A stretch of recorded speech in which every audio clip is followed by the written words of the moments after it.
Out of clay because I spilled it all over me. So this is why you don't give me toys in church on Sunday. But you know, we used to joke about having this party where it'd have to be in an abandoned house, and you would like boil spaghetti, you know, and test it on the wall, and you'd color on the walls, and you'd jump on the beds, and then the fire department could come in and practice their fire control stuff, and you burned it up when you were through. I've always wanted to color outside the lines. But when we started talking about this topic, I actually, the same week, I love the way things happen. Amazon was advertising this really neat coloring book. My parents used to give me stained glass coloring books and colored pencils for work to get rid of stress. And when it got really bad, I would color. So I got myself this last month a new coloring book and gel pens to do it. So I'm going to try and practice it because it does work. And I've gotten, the older I get, I don't get so embarrassed about doing the things like this anymore. It's not like people are, you know, wait till you're 80. I want to be you when I grow up, whenever that is.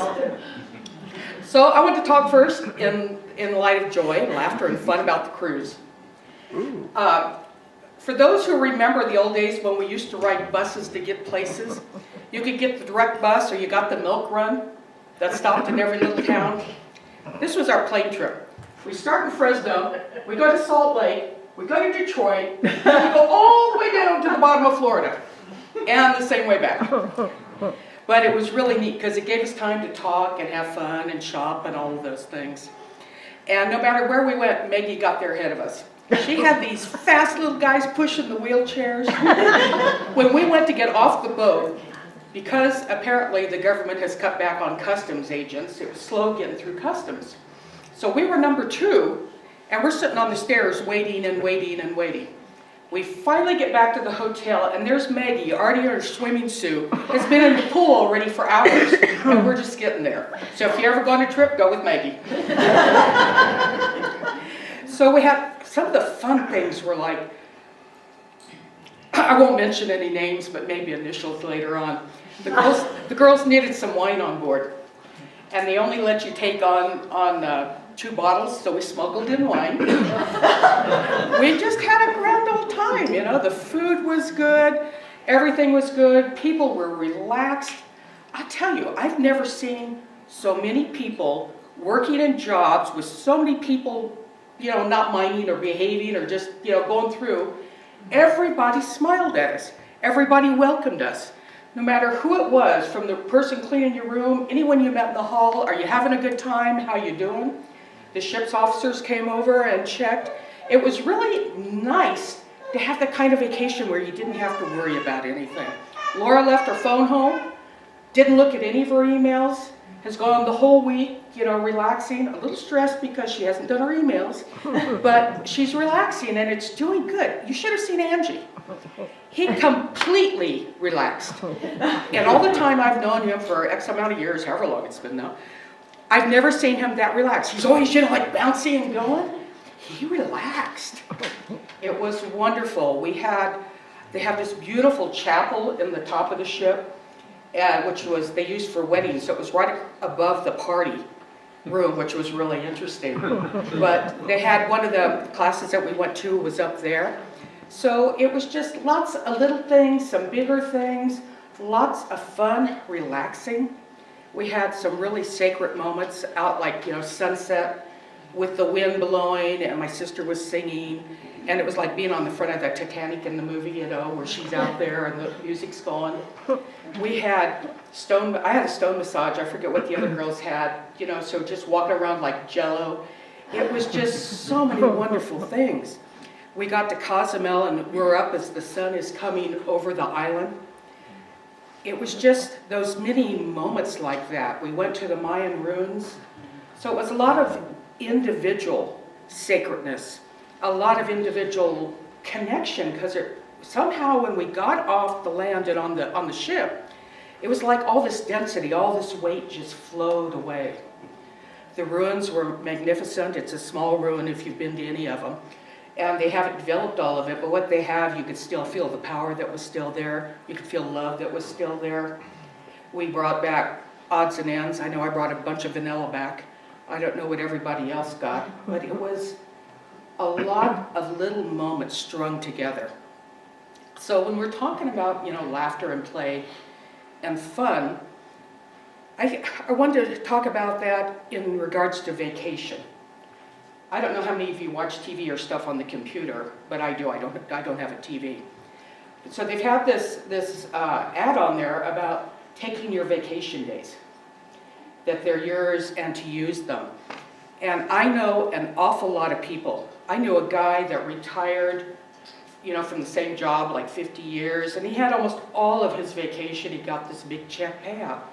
All those years, no vacation, and then sick. So he couldn't enjoy it. All the stuff he was saving up for, he couldn't enjoy. My parents had a friend who, she was younger than her husband, so he retired, kept wanting to get her to retire so they could travel. She wouldn't do it. When she finally retires, the next week he has a heart attack, and a month later he's gone. So when we think about living in the moment and enjoying the moment, how many times, because of fears, do we put stuff off? How many times do you overwork or work extra hard because you have the fear of your job, or the fear of somebody taking your place, or the fear of not enough money? And I think sometimes we don't play enough or enjoy life enough because we're in fear about something or worrying about something. Now, we spent a lot of money to go on the Anton cruise, and it was worth it. But not everybody can do that. Fortunately, I have a sister who helps, and she spoiled me completely on the trip. But even with that, it was still a lot. So how do we find what Tim was talking about daily, in the middle of our stress, in the middle of our worries, in the middle of the busyness? Science is talking about how time has changed. And now what we consider a 24-hour day is really only a 16-hour day. So when you think that you don't have enough time, you really don't have enough time. So what does vacation mean? What does fun mean? Think of it in essences. I had a sense of freedom, a sense of no one knew me, so it didn't matter what I did, even though I behaved within realms. But it was that thought of, I don't have to dress a certain way or act a certain way or do any of that. It was not having to worry about work or who I had to meet or what I had to do or what project I had to prep for. It was a peaceful sense of oneness with time. It was like being in a flow. So I started thinking about all these intangible essences that it was for me. And why can't we create that daily in our lives? Maggie's talking about coming down the mountains and looking at the trees. But did you stop?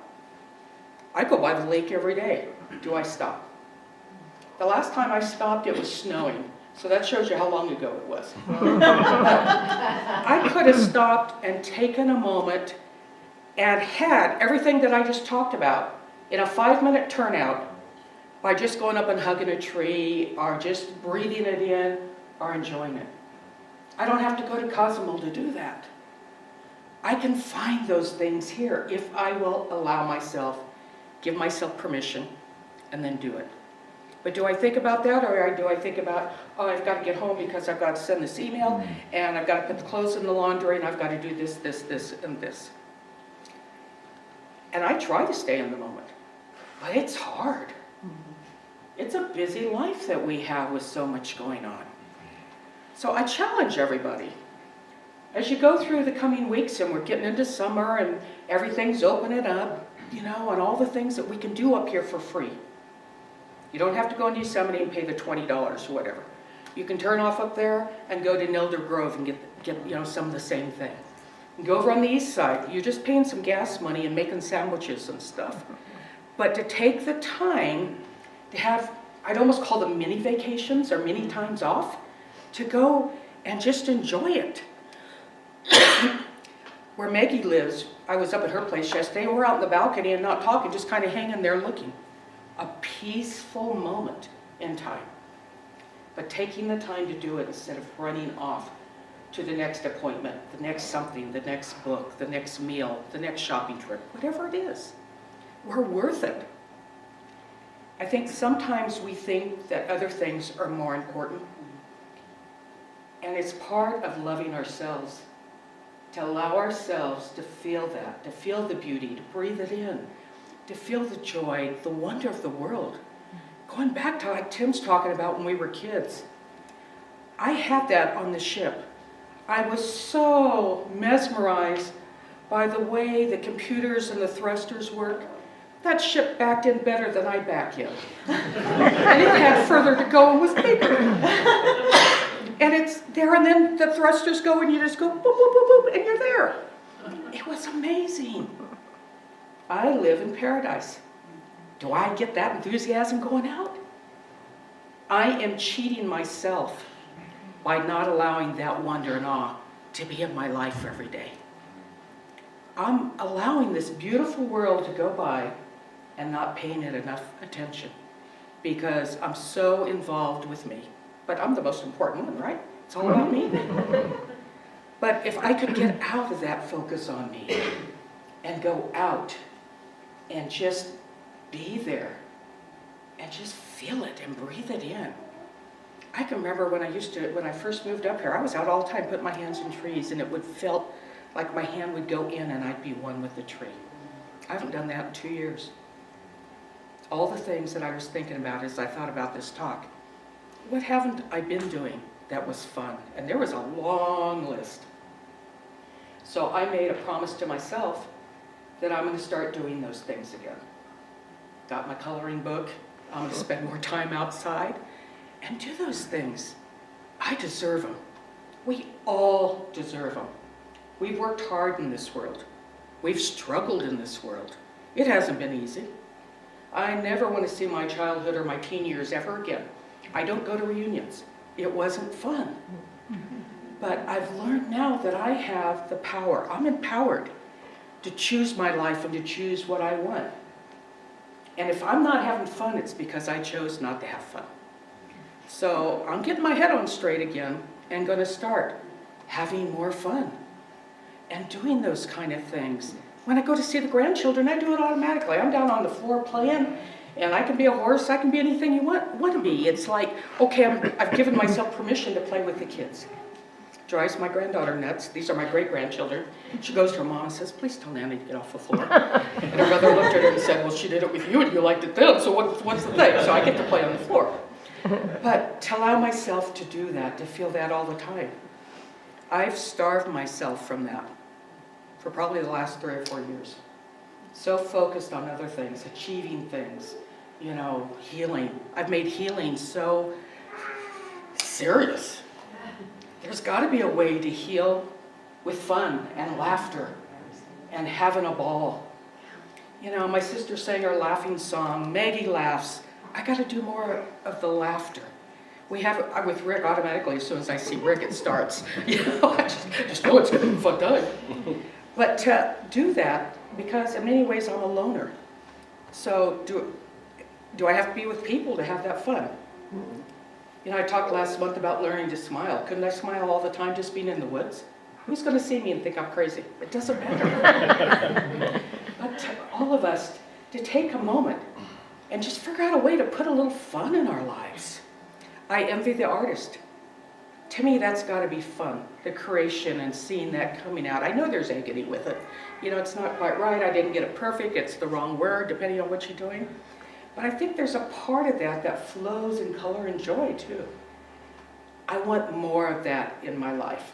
I'm getting on in years. I don't have a lot of time left to do it.